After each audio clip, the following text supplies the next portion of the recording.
I shared QR code. I hope it is visible to all. Yes, ma'am.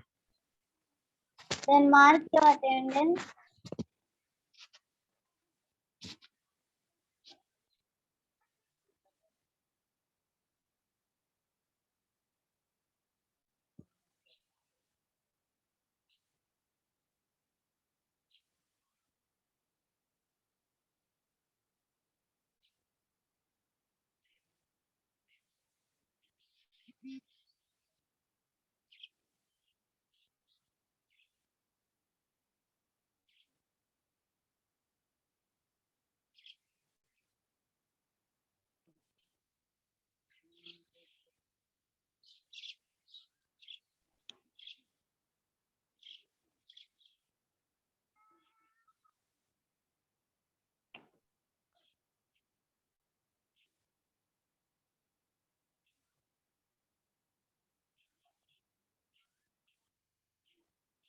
You all mark your attendance. Yes, ma'am. Okay. Now I stop sharing.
एक beam कुछ इस तरह से दिखता है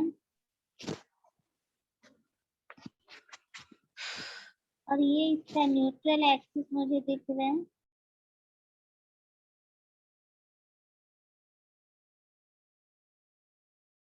और अगर मैं इसे सामने से बीम का एक साइड से खड़े होकर देखूं तो मुझे थ्रू आउट एक रेनफोर्समेंट नजर आएगा और ये मेरा इस पे लोड लग रहा है। लोड बेसिकली मेरा कैसे लग रहा है तो यूडीएल फॉर्म में ही लगता है। ठीक है। और ये कुछ मेरा वॉल है जिसे हम सपोर्ट बोल देते हैं। ठीक है। इसी का हम लोग जब ड्रॉ कर रहे हो एलिवेशन तो हम इसको इस तरह से शो करके दिखाते हैं।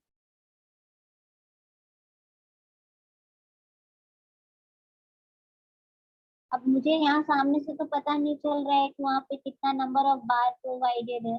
एक थ्रू आउट लॉन्गिट्यूडनल बार दिख रहा है बट साइड से देखोगे तो शायद तुम्हें नंबर ऑफ बार्स नजर आएगा। ये फ्रंट से देख रहे हो तो ऐसा नजर आ रहा है, एक सीधा हॉरिजॉन्टल बार ही दिख रहा है।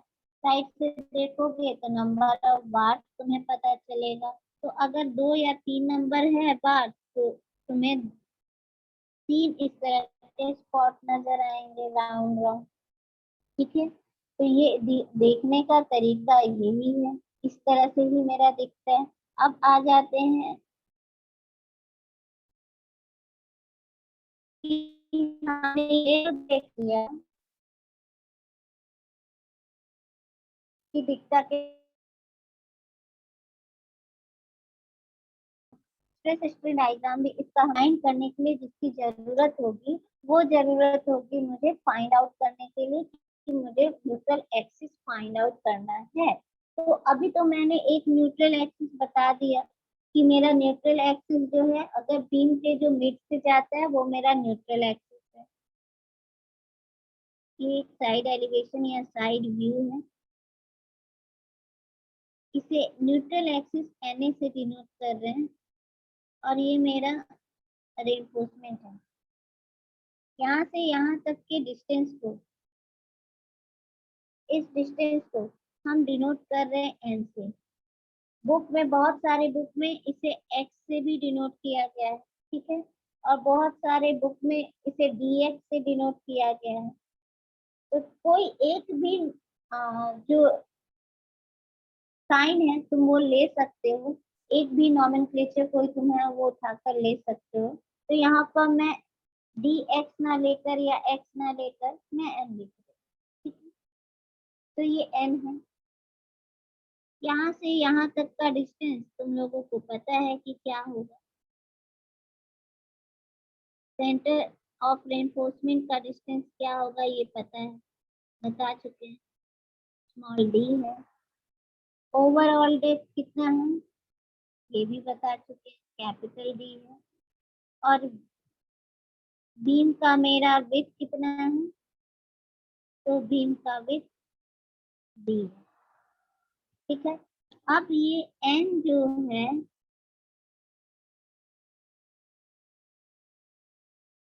इस n को क्या बोलते हैं, इस n को क्या बोलते हैं, ये जो n तुम लोग देख रहे हो इस n को क्या बोलते हैं, इस बोलते हैं, कैपिटल N, n है, डिनोट यहाँ कर रहा है neutral axis,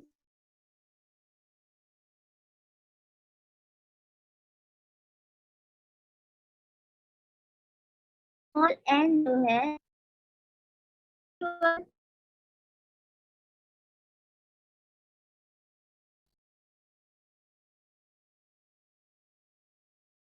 depth of neutral axis Na, ठीक है। Small n is actual depth of neutral axis.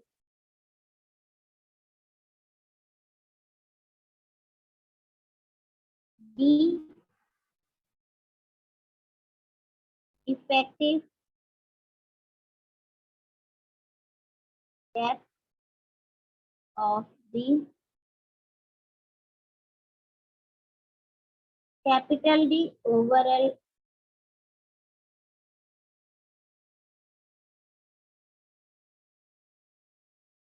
depth of D.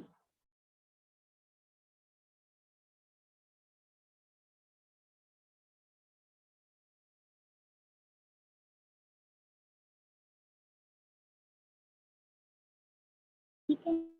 अब आता है कि ये जो हम लोग न्यूट्रल एक्सिस निकाल रहे हैं या डेप्थ ऑफ न्यूट्रल एक्सिस निकालते हैं, तो ये कैसे निकालते हैं,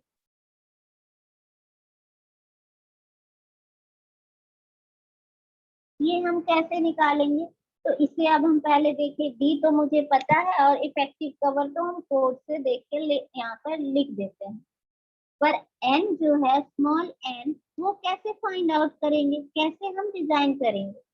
तो n निकालने के लिए इन WSM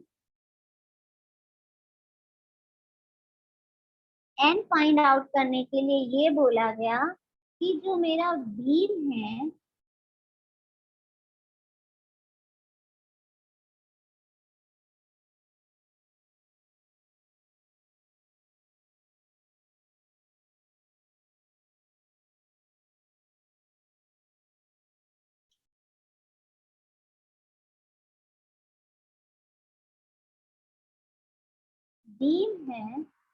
उसके वो टेंशन और कंप्रेशन जोन का मोमेंट को हम इक्वेट कर दें तो मुझे neutral axis, actual depth of neutral axis पता चल जाएगा। मतलब कि कंप्रेशन जोन का ये तो बी डिस्टेंस था, राइट। बताना अगर कहीं अभी इसमें समझ में ना आए, बोलना। यहाँ से यहाँ तक का डिस्टेंस को हम क्या बोल रहे थे, n बोले थे। तो ये मेरा n है, ठीक है। नीचे का पोर्शन टेंशन वाला पोर्शन, ये तो सिर्फ मेरा रेनफोर्समेंट है, और इसका हम एरिया को क्या लिखते हैं, MAST, ठीक। इन WSM में क्या बोल रहा है कि n फाइंड आउट करने के लिए मोमेंट इन कंप्रेशन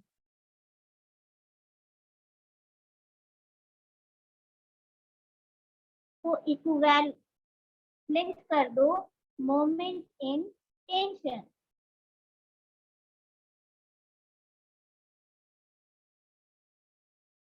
तो मेरा एक्चुअल न्यूट्रल एक्सिस डेप्थ मुझे पता चल जाए। तो चलो हम करके देख लेते हैं कि ये मुझे पता चलता है या नहीं चलता है।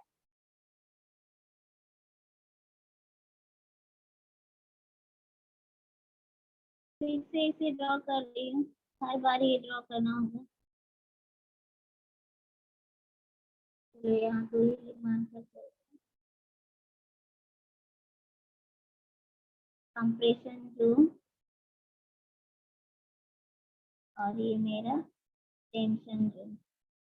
सिर्फ स्टील मानकर चलें, तो हम इन दोनों का हम क्या करेंगे, मोमेंट निकालेंगे। इसका तो मुझे पता है बी है, ये बी है, अरे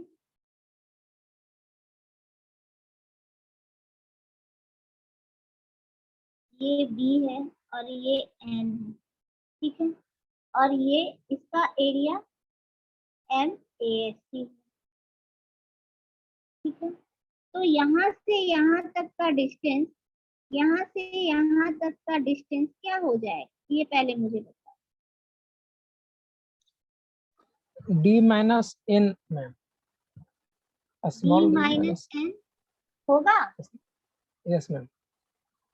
बाकियों से मैं पूछ रही हूँ, होगा?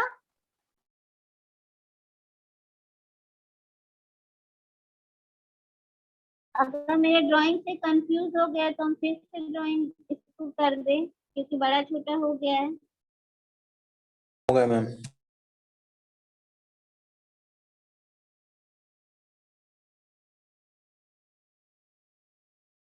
होगा।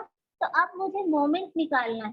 तो देखो यहाँ ऊपर जो मुझे एक रेक्टेंगल है और नीचे मेरे पास एक बार है, ठीक है। तो मोमेंट हम कैसे निकालेंगे, तो इसका मोमेंट निकालने का मतलब हुआ एरिया इनटू उसका CG। तो इसका CG क्या हो गया तुम्हारा, किस डिस्टेंस पे लग रहा है, तो ये लगेगा कितने डिस्टेंस पे, n/2, n/2। तो मोमेंट निकाल लेते हैं। तो मेरा एरिया क्या हो गया, रेक्टेंगल है तो b इंटू एन, और कितना डिस्टेंस पे मेरा लगता है, तो n/2 पर।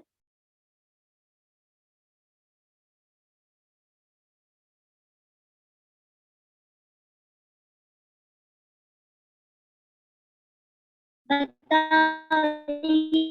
सही है, यस मैम। न्यूट्रल एक्सिस से कितना है, तो हम उसको n/2 पे लिए, ठीक है।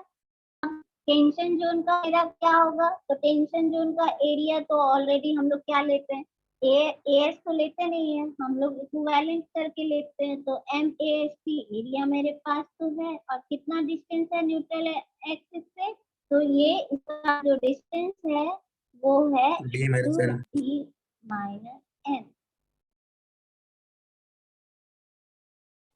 मैम यहाँ तो एक actual depth of neutral axis N denote किए हैं, कहीं कहीं एक से दिया हुआ रहता है। LSM मेरा ये बात ऐसा नहीं कि LSM में रहता है। और डिनोशन में तुम किसी भी चीज का जो हम लोग उसको नोटिफाई करते हैं वो तुम किसी से भी कर सकते हो। हम पहले बोले कि बुक में, किसी बुक में X लिखा होगा, किसी में XA लिखा होगा, किसी में N होगा, किसी में NA होगा, किसी में DX होगा। तो ये हर बुक अलग अलग इसको फॉलो कर रहा है। हम यहाँ पर N लिखे हैं, तुम्हारा मन है तो तुम X लिख सकते हो। और बट वो बोला ये XU मैम, नहीं कि XU यहाँ यूज नहीं ना कर सकते मैम, क्योंकि XU अच्छा जो है अल्टीमेट XU शो करता है। कहाँ XU लिखा है, NU लिखा है, तो NU और XU बाबू अल्टीमेट के लिए यूज होता है, ना कि वर्किंग स्ट्रेस के लिए यूज। ठीक है, तो यहाँ पर जो भी यूज करोगे वो आइदर X एंड B ऐसे करके यूज हो।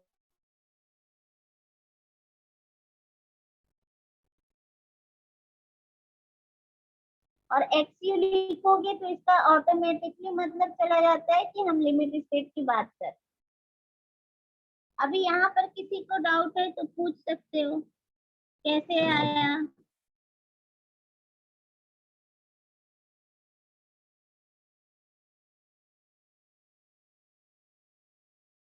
एक बार फिर से समझाइएगा तो मैं जो फॉर्मूला डिफाइन किए। ठीक है,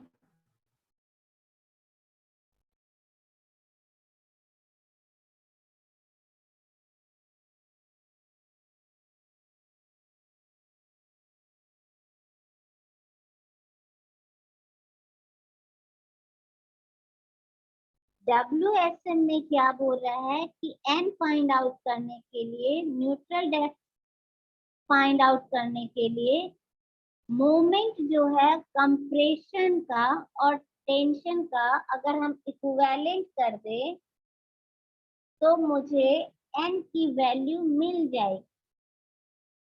तो N की वैल्यू लेने के लिए इसका मतलब अपर पार्ट कौन सा है, तो अपर में हम कंक्रीट कंसीडर करते हैं, कंक्रीट का रेक्टेंगुलर सेक्शन पहले ही बता चुके इसका एजम्पशन के अकॉर्डिंग। और लोअर में क्या कंसीडर कर रहे हैं, तो सिर्फ रेनफोर्समेंट।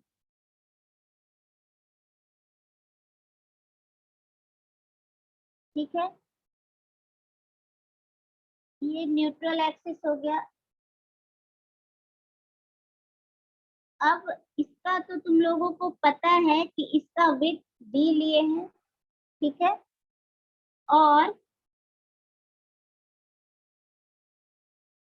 ये न्यूट्रल एक्सिस हुआ ना NA, और यहाँ से यहाँ की डेप्थ जो है उसी को हम लोग न्यूट्रल एक्सिस डेप्थ बोल रहे हैं। तो जब हम लोग किसी रेक्टेंगल का मोमेंट निकालते हैं तो उसका फॉर्मूला क्या होता है, एरिया इंटू उसका CG, ऐसे ही निकालते हैं ना। तो रेक्टेंगल का एरिया यहाँ क्या होगा, तुम ही बताओ। इसका एक साइड पता है, दूसरा साइड भी पता है, तो रेक्टेंगल का एरिया हो गया B इंटू D। तो यहाँ D नहीं है, D के बजाय हम N लिख रहे हैं, लंबाई गुना चौड़ाई, यही होता है। और इसका रेक्टेंगल का CG कहाँ लाई करेगा, तो N/2 मिड पे लाई करता है। तो हम लोग लिख सकते हैं N/2। अभी क्लियर है? Yes ma'am. एरिया हम लोग स्टील का एरिया MAST लेते हैं, ये ऑलरेडी मॉड्यूलर रेशियो में देख लिए। अब ये न्यूट्रल एक्सिस से कितना डिस्टेंस पे है, तो D माइनस N पे है। तो हम लोगों को पता है कि यहाँ से यहाँ तक के डिस्टेंस पर ये है, तो हम लोग इसको क्या लिख सकते हैं, MAST into D minus N। तो इस फॉर्मूला से हम ऑलवेज न्यूट्रल एक्सिस डेप्थ निकाल सकते हैं। BN²/2 is equivalent to MAST into D minus N। ठीक है, तो ये एक फॉर्मूला हुआ जिससे हम न्यूट्रल एक्सिस निकाल सकते हैं। ठीक है, तो इसी पे बेस एक न्यूमेरिकल है जिसमें तुम लोगों को न्यूट्रल एक्सिस निकालना है, मुझे निकाल कर बताओ, देन उसके आगे हम बढ़ते हैं। एक बीम है मेरे पास, एक बीम है मेरे पास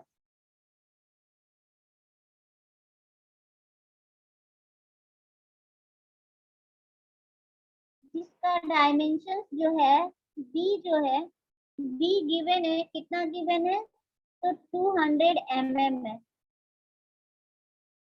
राइट। और ओवरऑल डेप्थ जो है वो 400 mm है। एट रैंडम ये क्वेश्चन है तो इसका वैल्यू मुझे भी नहीं पता है, ठीक है। इफेक्टिव कवर जो प्रोवाइड किए हैं, इफेक्टिव कवर ये मान लो 50 mm है। और कौन कौन सा डायमेंशन तुम लोगों को इसमें चाहिए, एन फाइंड आउट करना AST है। Ma'am, MST। डी मिल गया है, ए ए एस एन जो है, ठीक है। तो तुम लोग देखे हो, अभी तक सीखे हो वो देखते हैं। ग्रेड ऑफ कंक्रीट जो है, grade of concrete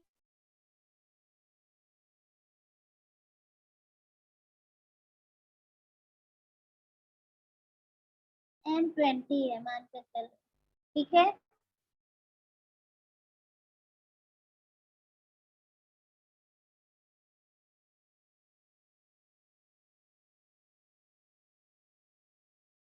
area of steel अब देना है तो AST हम दे देते हैं।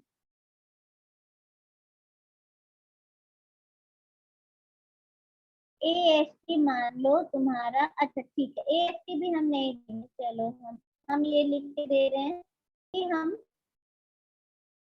कितना बार प्रोवाइड कर रहे हैं, एंड वी प्रोवाइड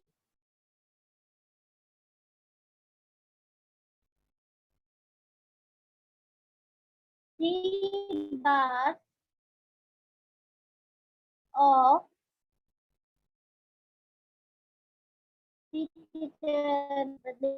अच्छा 3 बार ऑफ हम दे रहे हैं 60 mm डाया।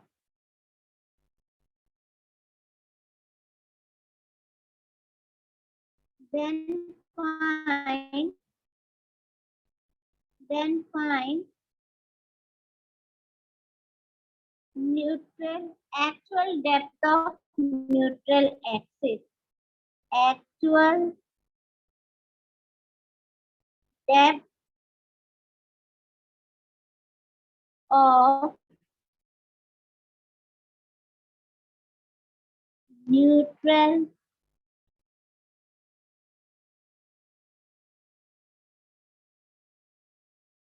axis. एक रैंडम ये है तो इसका मेरे पास भी आंसर नहीं है, हम सिर्फ तुम लोग मुझे इसका आंसर बताओगे। अब मुझे बताओ कैसे कैसे स्टेप तुम लोग फॉलो करोगे, देखे तुम लोग इतने दिनों में क्या सीखे। Modular ratio. चलो पहला स्टेप है, स्टेप 1, स्टेप वाइज निकालो। स्टेप 1 एम फाइंड आउट करेंगे, मतलब मॉड्यूलर रेशियो।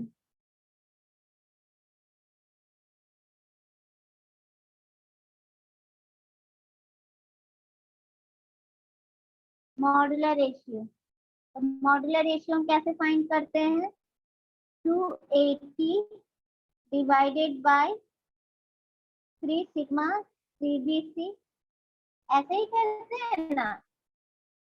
Yes ma'am. तो फाइंड आउट करो पहले मॉड्यूलर रेशियो कितना आएगा। 13.3।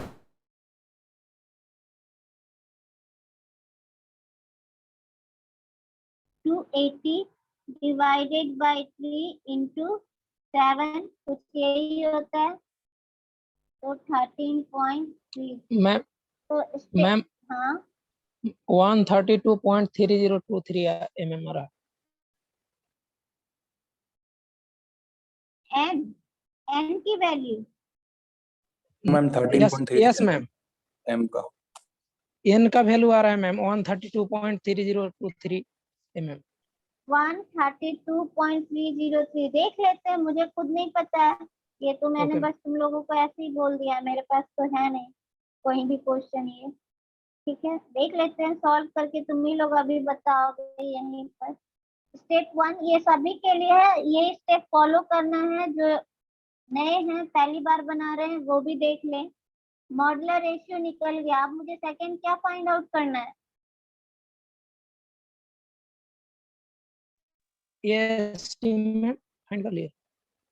चलो AST दूसरा स्टेप, स्टेप 2 AST। AST कैसे फाइंड आउट होगा?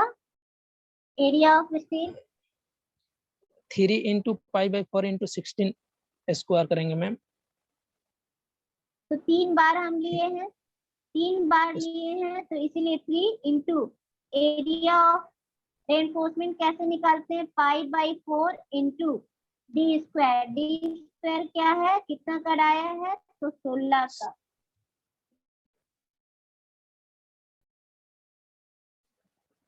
तो कितना इसका आएगा वैल्यू तुम लोग लिख लो। 603.1858 mm square. 603.1858 mm mm square. Square. Third step और क्या मुझे नहीं पता है, तो मुझे इफेक्टिव डेप्थ N नहीं पता है। Effective yes ma'am. डेप्थ भी निकालना है। इफेक्टिव इफेक्टिव डेप्थ, डेप्थ 350 में। ओवर तो ओवरऑल ये डेप्थ मतलब डी, तो ये कितना हो जाएगा? डी मेरा हो जाएगा overall depth, minus effective cover. Overall depth minus effective cover. 350 आएगा मैम mm में। ठीक है, एक सेकेंड रुको, सबसे पहला है तो सबको करने दो। ओवरऑल डेप्थ कितना बताए थे बाबू, तुम्हें लोग बोलना, बताओ। 400 mm में। अच्छा ठीक है, 400 mm। और कवर कितना बोले थे? 50। 50 mm। ठीक है, तो मेरा overall depth minus 350। Effective depth की है, तो 350 mm मेरा इफेक्टिव डेप्थ निकल गया। इसका मतलब मेरा जो फॉर्मूला था न्यूट्रल डेप्थ एक्सिस निकालने के लिए, तो मुझे अब सारा डायमेंशन, ड्राइंग ऑलवेज ड्रॉ कर लो कि तुम्हें पता हो, डायमेंशन सारा पता हो। तो ये एरिया मेरा कितना आ गया था? 600 कितना बोले बाबू बताना? AST 603.1858 mm स्क्वायर में। 1858। ठीक है, और यहाँ से यहाँ तक का डेप्थ कितना आया अभी? ये आया मेरा 350। ठीक है, यस मैम। ये डेप्थ n है, ये मुझे पता है कितना? 400। नहीं नहीं, ये 400 नहीं है, ये b मैंने कितना दिया था? 200। 200 में। 200। और ओवरऑल डेप्थ मैंने कितना दिया है? तो 400। 400। ठीक है, ये ड्राइंग बन गया। तो अब मुझे n करना है find out.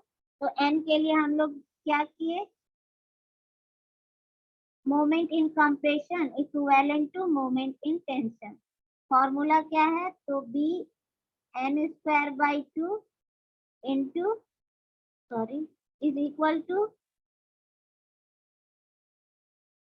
m into AST AST into D minus XL। Into d minus n। Value put कर दो, b कितना है? 200। n की वैल्यू मुझे पता नहीं है, बाई 2। m कितना आया है निकाले हैं? 13.33। AST 603.1858 यही है, into d minus n। d मेरा कितना आ गया? 350 माइनस n। इसे सॉल्व करो और फिर तब अपना आंसर बोलो। मेरा है मैम 132.3023 mm। यस मैम हाँ, 132.301। रही हूँ, किसी का अलग आया तो मुझे बताना। अभी एक एक करके आंसर बोलो, अपना बताओ पहले। n की वैल्यू कितनी आई बताओ। 132.3 3023 32.23 3 यही ना? Yes ma'am. ठीक है, चलो एक का इतना आया, किसी का अलग है? किसी का अलग?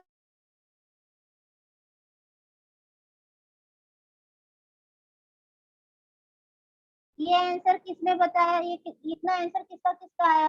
मैम बस पॉइंट के बाद दूसरा है मैम। मेरा मैम धर्मेंद्र कुमार यादव, ठीक है। और किसका यस इतना आंसर आया? मैम पॉइंट के बाद मैम 301 है।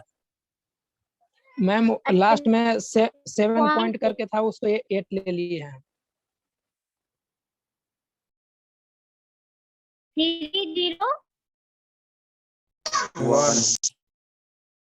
301। अच्छा चलो कोई बात नहीं, इतना चलेगा, मैम इसमें पॉइंट के इतना बाद डिफरेंस आशीष के। चलेगा।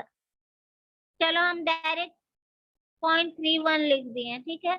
इतना आंसर कितनों का आया है ये मुझे बताओ। मेरा मैम हंसराज। मेरा मैम बाकियों इनका आया है, और किसका आया है? अजय, कितना आया है? अजय विश्वकर्मा, आकाश गोप,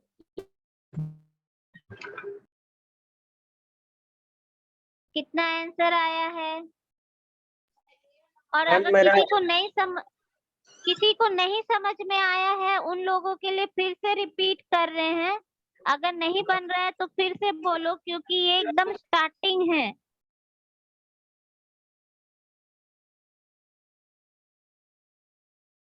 ये सिर्फ ऐसा नहीं है कि जो डिप्लोमा करके आए हैं उन्हीं को कर रहे हैं, नहीं तो ये करके आए हैं तो वो आंसर तो देंगे ही। जो नहीं करके आए हैं वो आंसर बताओ।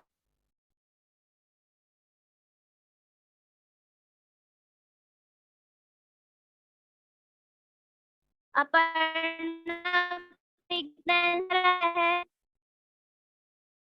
यस मैम अप्रोक्सीमेटली इतना आया। अप्रोक्सीमेटली इतना ही आया है का कोई मतलब नहीं होता है। रितेश कुमार, चलो ठीक है। मेरा बार बार सबसे पूछने का मतलब यही है कि इस तरह का प्रॉब्लम बन जाएगा, सभी को समझ में आया है? सभी बन को जाएगा। है ये? ठीक है, चलो हम इसका तुम लोगों को प्रॉब्लम हम और दे देते हैं, तुम लोग ये सॉल्व करोगे। नेक्स्ट देखते हैं। अभी हम लोगों ने क्या देखा कि अगर इस तरह से न्यूट्रल डेप्थ एक्सिस कैसे फाइंड आउट किया जाता है। अब हम लोग इसके आगे देखते हैं।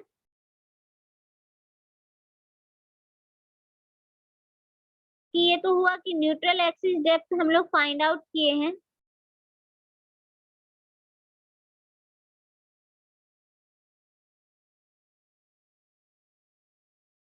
अब हम लोग क्या फाइंड आउट करेंगे? तो critical depth of neutral axis, ठीक है। मैम कुछ पूछना था मैम, अभी ये कैलकुलेटेड निकाले ना मैम? क्या बाबू फिर से जो बोलो। मैम जो मैम एन निकाले ये कैलकुलेटेड निकाले ना मैम? अभी जिसे क्रिटिकल बोले तो वो उसी से कंपेयर करेंगे ना फिर? हाँ, अभी अभी जो मैंने वर्ड जो वर्ड बोल रहा है सिर्फ उस पे ध्यान दो। मैंने बोला actual depth of neutral axis.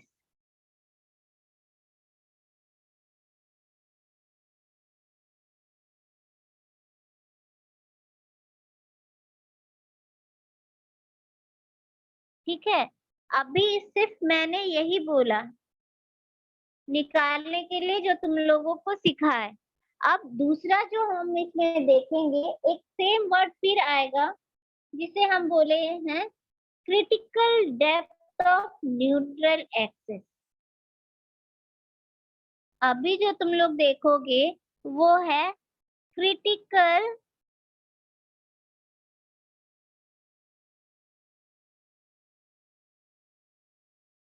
Depth of neutral axis. अब क्या है, इस एक्चुअल डेप्थ और क्रिटिकल डेप्थ को कंपेयर करके ही हम रेनफोर्समेंट का हम देखेंगे कि मेरा जो बीम है वो अंडर रेनफोर्स्ड बीम है या मेरा ओवर रेनफोर्स्ड बीम है या मेरा बैलेंस्ड बीम है। अभी तक अगर मेरा बीम बैलेंस्ड रहे, पहले बता दे, इफ बीम इज बैलेंस्ड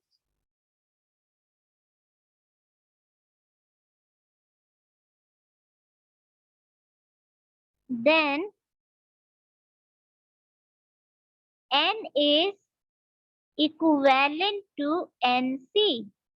मतलब मेरा actual depth of neutral axis जो है और critical depth of neutral axis जो है वो सेम होगा।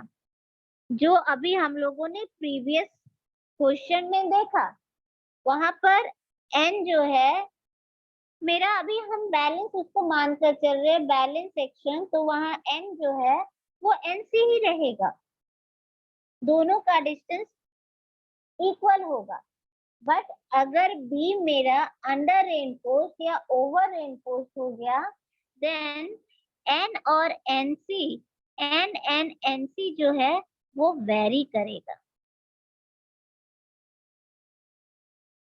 ठीक है, अब ये वेरी करेगा वो बात की बात है, पहले हम तो निकालना सीख लें कि critical depth of neutral axis NC निकलता कैसे है, हम फाइंड आउट कैसे करते हैं। ठीक है, फाइंड आउट करने के बाद हम एक एक क्राइटेरिया देखेंगे कि कब वो अंडर रेनफोर्स्ड होगा एंड कब हम बोलेंगे कि वो ओवर रेनफोर्स्ड होगा।